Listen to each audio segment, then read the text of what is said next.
Il y a des gens dans ces pays, ceux qui vraiment, parce qu'ils ont la conscience tranquille, certaines personnes pouvaient aller à un congé politique anticipé. Netinani. Joseph Kabila. Ah, Yozotinda Kabila a un congé politique anticipé. Pourquoi? C'est le cerveau moteur de tous les malheurs du Congo et des Congolais. Je sais de quoi je parle. Paul Moukena nous a dit qui il était. Ah, papa. Monsieur Kabila, attendez, je vous dis, Monsieur Kabila, concernant le compromis à l'Africaine. Attendez, vous commencez à raconter je suis en train de vous dire pas des liens.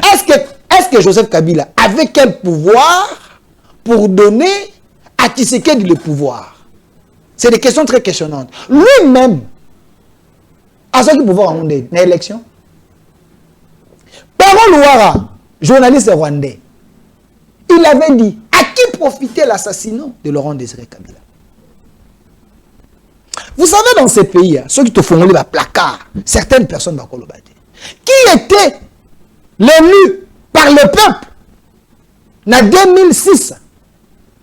C'était Jean-Pierre Bemba. Pensez-vous que Joseph Kabila en 2011 pouvait battre Etienne Tshisekedi aux élections?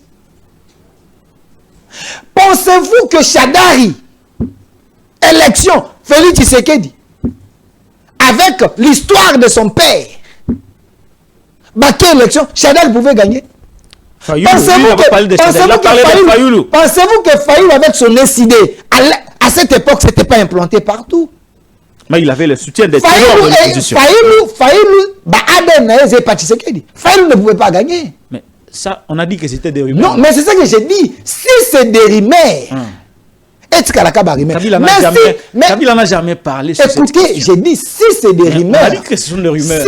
Si c'est des rumeurs, mais si c'est une vérité, dans l'hypothèse où comme ce sont des rumeurs, dans l'hypothèse où c'est la vérité, dans l'hypothèse où ça pourrait être une vérité, Joseph Kabila n'a pas de leçon à donner aux Congolais.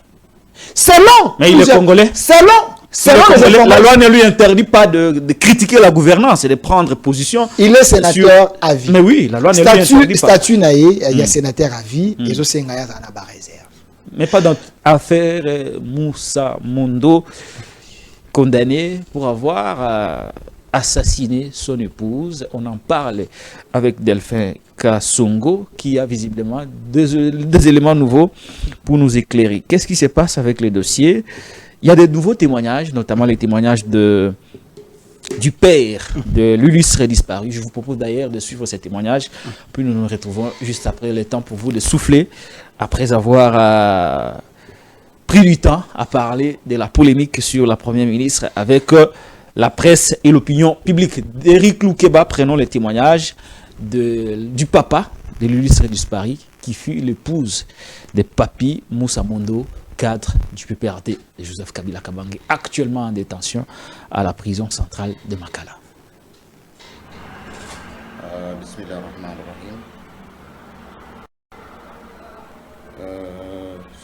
Je m'appelle Aristo Toura Malanjon de Madagascar, beau-père de M. Moussa Mondo,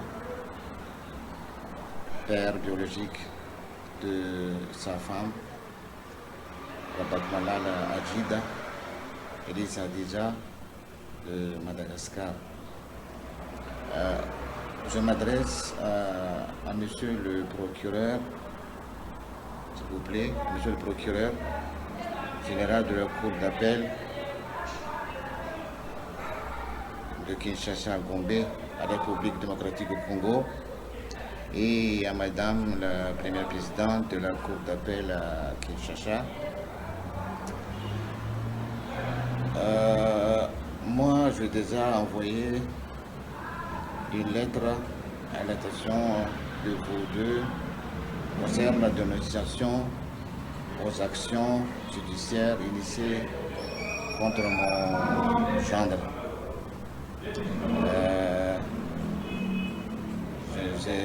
J'espère que vous avez reçu et vous avez lu la lettre. Ici, je confirme que moi, qui est écrit et signé cette lettre. Et dans la lettre,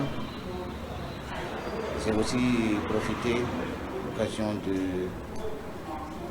d'inviter mon gendre à venir à Madagascar pour assister avec nous et avec la famille à la cérémonie religieuse de sa défunte femme, cérémonie de deuil et de Majalis et toutes les rites islamiques qu'on a déjà préparées à Madagascar l'année dernière, au mois de janvier.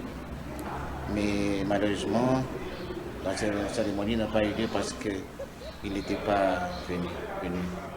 Donc ici, je vous demande de le libérer pour qu'il puisse arriver à Madagascar, assister et diriger la cérémonie de cette cérémonie religieuse et pose le père tombal dans la tombe de sa défunte femme. Merci beaucoup à vous deux. Salam alaikum. De retour sur ce plateau, l'affaire Papi Moussa Mondo. J'ai suivi et traité cette affaire sur ce plateau. Non, pas sur le plateau de l'invité des Patrick Lokala, mais sur l'actualité commentée. J'ai vraiment traité ce dossier. Et c'est un dossier qui n'a pas été... qui ne nous a pas permis de connaître la vérité. Je suis convaincu. Je suis convaincu parce que j'ai échangé avec beaucoup de gens du PPRD, même de l'hôpital Chip, où madame était internée.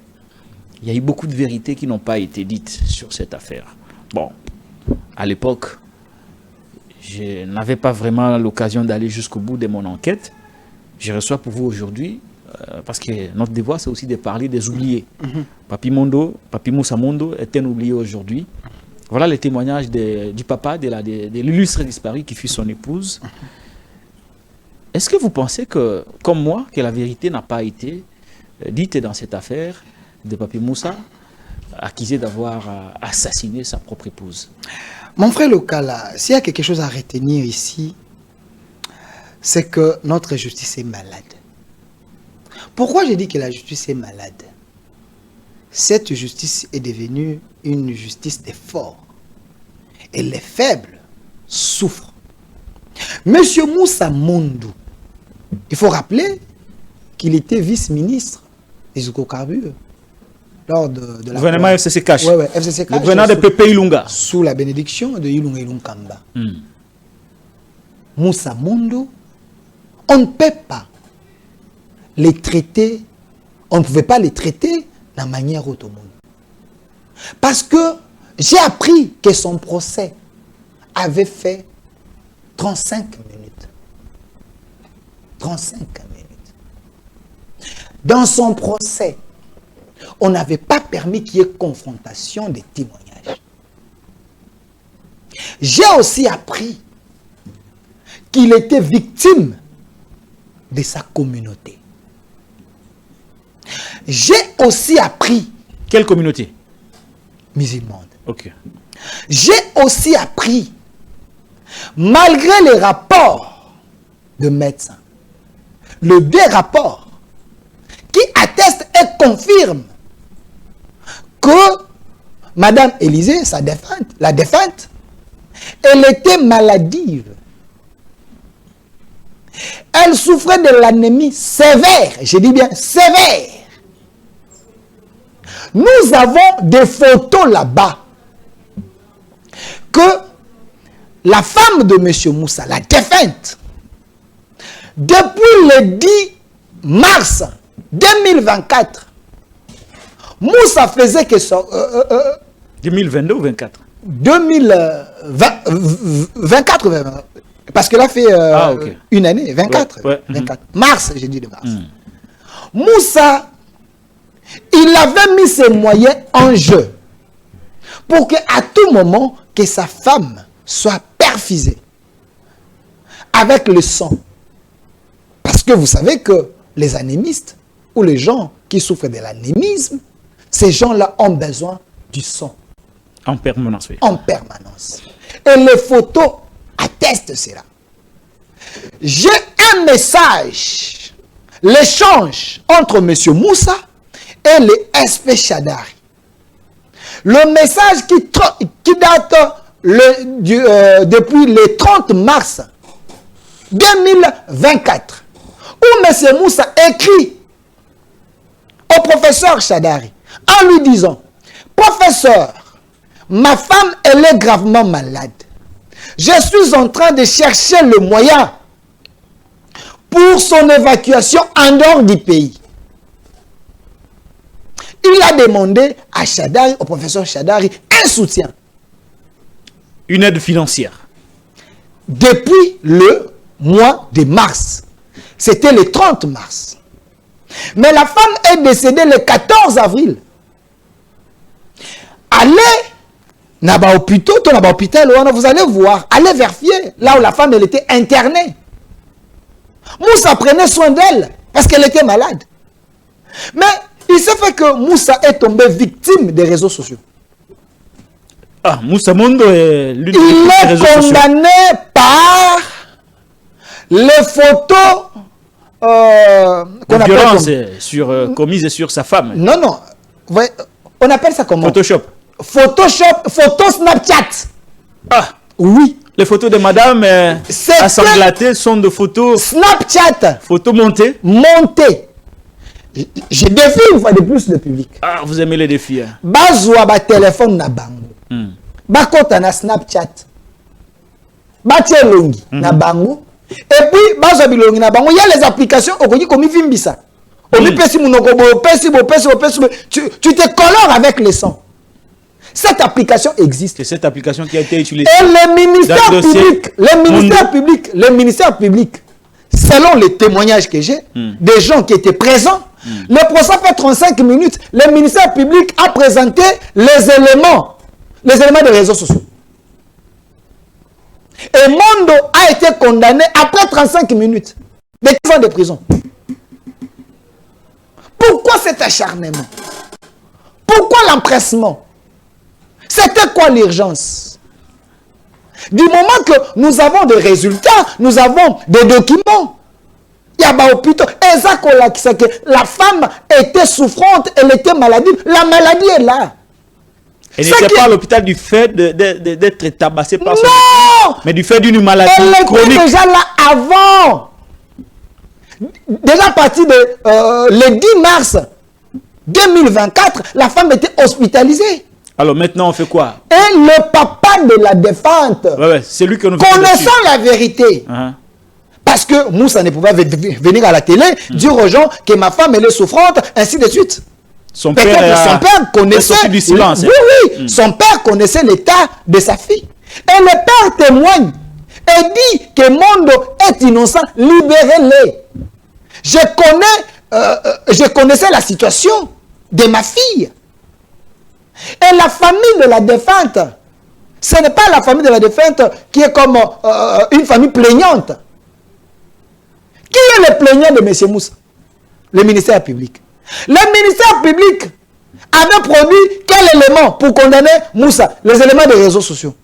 Entre les éléments des réseaux sociaux et les éléments, il y a un médecin attesté par les scientifiques. Il faut croire quel élément. Merci.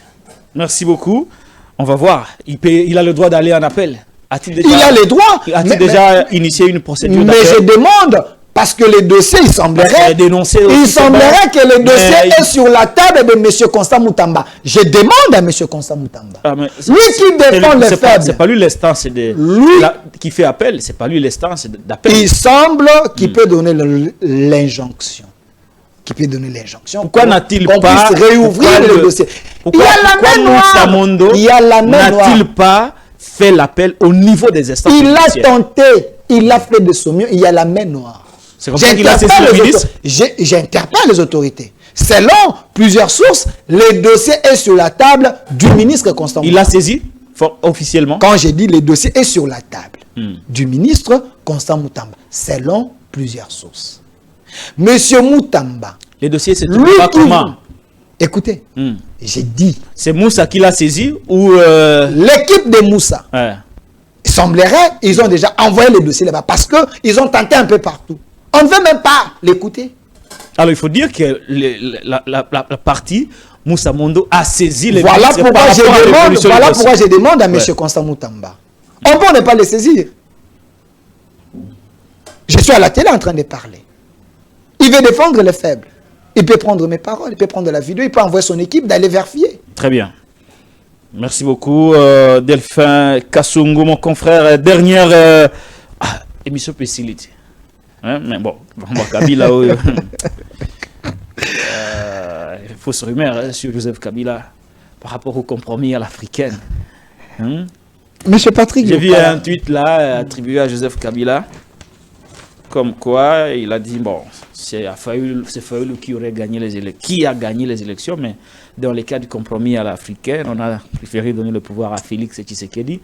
Mais après vérification, on s'est rendu compte que ce n'était que des rumeurs, un faux tweet provenant de Snapchat, de Photoshop. Je ne sais pas si vous voulez réagir, mais bon, c'est ça. Monsieur, ce sont là les faits. Monsieur Lokala, Rien de sérieux. en réalité, je ne voulais pas placer un mot par rapport à ce sujet. Ça doit comprendre, je suis en train de faire l'émission Lingala parce que je veux que ça coule vite. Vous voyez, que les gens me comprennent. Parce que les Français, amoureux, va comprendre. Vous savez, il y a des gens dans ces pays, ceux qui vraiment, parce qu'ils ont la conscience tranquille, certaines personnes pouvaient aller à un congé politique anticipé. Netinani. Joseph Kabila. Ah, il y a Kabila un congé politique anticipé. Pourquoi? C'est le cerveau moteur de tous les malheurs du Congo et des Congolais. Je sais de quoi je parle.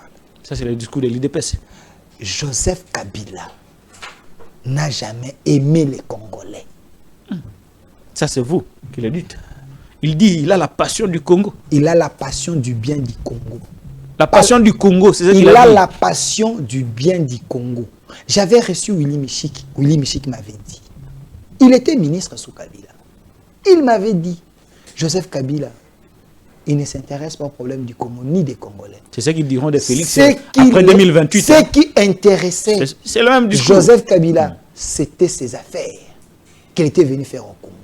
Plus loin encore, je prends la parole de Zoé Kabila, à moins que ça soit un montage, mais l'émission existe avec Jean-Marie Kassamba, qui dit Tokoti na famille Kabila en 1997. Il n'y a pas de lien avec ma question. Attendez, Lien je suis exaté. en train de vous démontrer que Non, c'est lien vrai. na question n'a Je pas suis en exaté. train de vous démontrer que c'est clan Kabila, c'est l'axe du mal du Congo. Qu'est-ce qui est difficile à comprendre, monsieur Loka? Non, c'est difficile parce qu'il n'y a pas de lien avec ma question. Monsieur Kabila, Ngoïmou Kena nous a dit qui il était. Papa. Monsieur On vous pose la Kabila, question sur la attendez, rumeur. je vous dis, Monsieur Kabila, il Concernant n'a pas- le compromis à l'africaine. Attendez, Vous commencez à raconter je des suis en choses sur train, Joseph Kabila. je suis en train de vous Je dire des touche pas choses. les liens. Est-ce que Joseph Kabila avait quel pouvoir pour donner à Tshisekedi le pouvoir? C'est des questions très questionnantes. Lui-même, à ce qu'il pouvoir en l'élection, Parole Ouara, journaliste rwandais, il avait dit à qui profitait l'assassinat de Laurent Désiré Kabila. Vous savez, dans ces pays, ceux qui te font le placard, certaines personnes vont le battre. Qui était l'élu par le peuple en 2006? C'était Jean-Pierre Bemba. Pensez-vous que Joseph Kabila en 2011 pouvait battre Etienne Tshisekedi aux élections?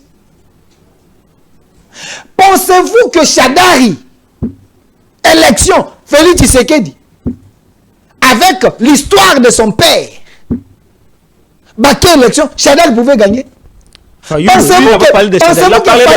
Pensez-vous que Fayoulou, avec son SID, à cette époque, ce n'était pas implanté partout?